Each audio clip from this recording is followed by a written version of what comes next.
When Gerald woke up, he didn't know where he was. He was too scared to cry. Everything around him was white. The walls, which seemed to tilt toward him, the sheets, which were scratchy and so bright that he had to close his eyes, and the people, whose pale white faces and uniforms made him think of ghosts that come to get you in the night. His throat felt scratchy, and it hurt a little to breathe. And it smelled funny, too, kind of like medicine mixed with the stuff that Mama used to clean the floor. Mama. He remembered then. He wondered if she was mad at him. Maybe he was here to be punished. Terrified, he began to cry. "Hey, little man is coming around. How you feeling, sport?"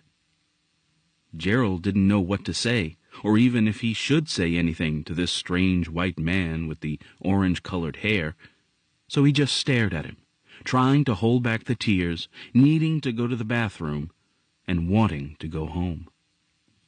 A pretty black lady walked into the room then, and at first Gerald thought it was Mama. But Mama never wore white. And this lady was smiling, and Gerald knew that when Mama came to get him, she'd be screaming and yelling and cussing. Mr. Orangehair walked over to her and said in a voice that was supposed to be too low for Gerald to hear, "Did you get in touch with social services yet?" "Yes, they're on their way. But that may take all night. You know how it goes." "Has the mother been found yet?" "Yeah, she showed up right as they were putting the kid in the ambulance, screaming hysterically about her precious baby. If that teenager from next door hadn't rushed into the apartment when he did, there would have been nothing left of her precious baby but a charred ember." "You've got that right. Did you get the whole story?" "From what we can tell, he had been there by himself for several hours, probably playing with matches. A neighbor said the mama was a big-time druggie, left him there alone all the time. She said she usually checked on the boy, but he had been so quiet today nobody knew he was there. The kid who rescued him told the police that a funny feeling just made him check the apartment before he got out himself. He said he knew the little guy liked to play behind the couch. He ought to get a medal, and that mother ought to get... Shh. She's already in custody. Child endangerment, abandonment, that sort of thing. Plus, it looks as if he's been abused physically as well. He's got lots of old bruises and scars, and a burn spot on the palm of his hand that doesn't look accidental. Makes me want to scream. Yeah, tell me. You never get used to the bruised or burned or bleeding babies, the kids who've been abused, or the parents who bring them in. How old is he? 3. Does he have any other relatives? Yes, an aunt, I think. She's on her way. Good.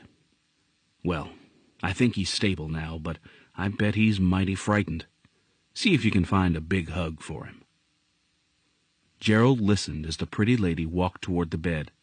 He kept his eyes closed because he was scared and because he didn't want her to know he had been listening.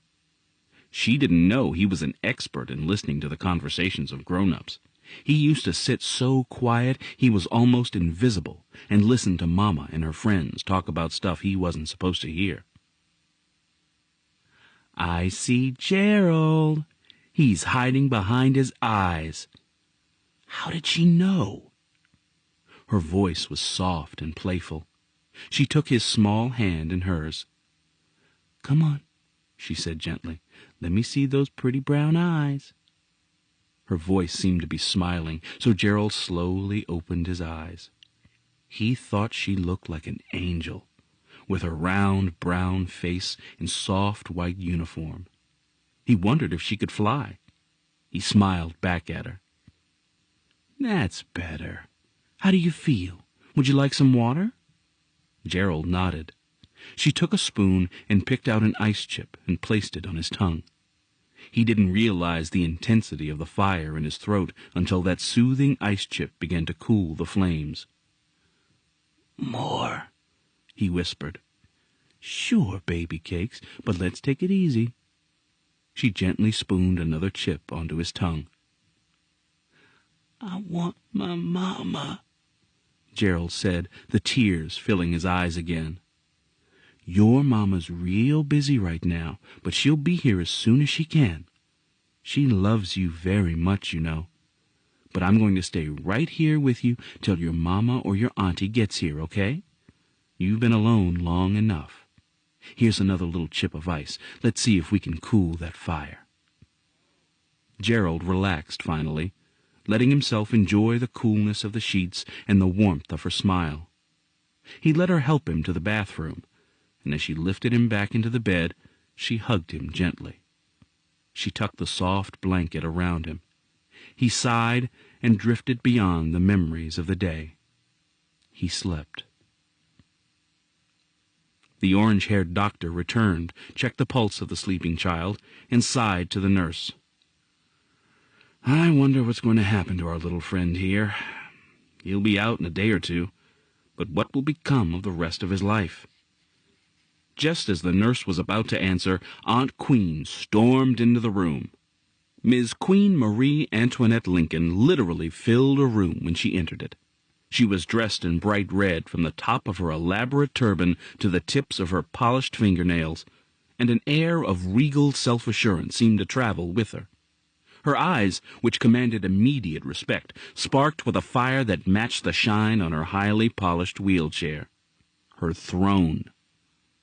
Her voice, loud and authoritative, demanded, "Where is my nephew?"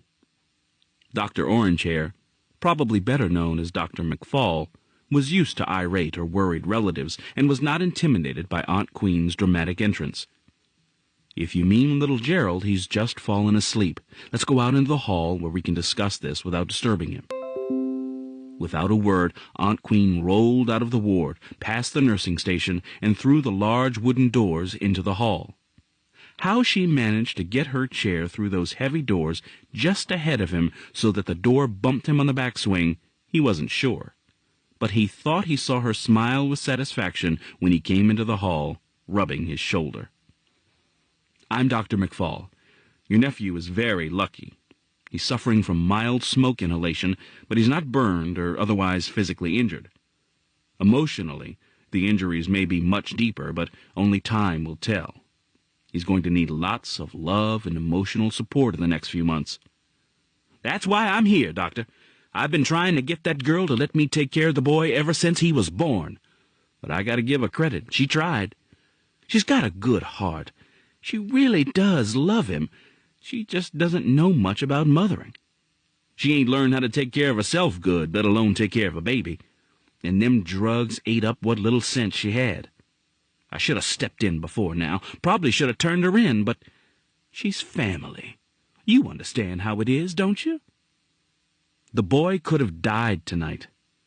Well, praise the Lord he didn't. When can I take him home?" "You'll have to talk to social services and start the paperwork to be Gerald's temporary guardian. Are you his only relative? Does he have a father?" "Of course he has a father!" Aunt Queen's feathers were ruffled now. "Don't you have a father? I know you doctors are getting pretty good at making test-tube babies, but the last I checked, it still took a mother and a father to make a baby."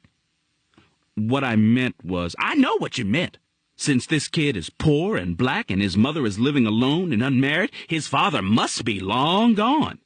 Well, I'm here to tell you that not all black men are like that. There's zillions of black families with a mama and a daddy and 2 kids like the average American family."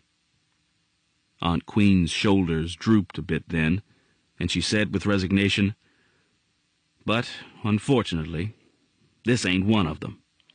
I don't know where the boy's daddy is. I just didn't want you to assume. You could have been wrong, you know." Dr. McFall smiled. "You're quite a lady, Miss Lincoln. How are you going to take care of a 3-year-old from a wheelchair? Call me Queen. All my friends do. And like you said, I'm quite a lady. I raised 6 kids from this here wheelchair. I ain't forgot how. What's one more grandnephew? I'd like to see him now." "Of course. And unless there are complications, he should be able to go home by Wednesday." Aunt Queen quietly entered Gerald's room. She listened for a moment to his slightly raspy breathing, then softly touched his cheek. He coughed, turned, and opened his eyes. At first, confused and frightened, he looked around wildly, but when he saw Aunt Queen, he relaxed and smiled. Aunt Queen, where's my mama? Your mama hasn't been feeling well, Gerald, and she's going to a place that's going to make her feel all better, just like you came here to get better. She told me to tell you that she loves you very, very much. Why don't you come and stay at my house, Gerald? Just tell your mama comes home, okay? Can we have oatmeal? Every day.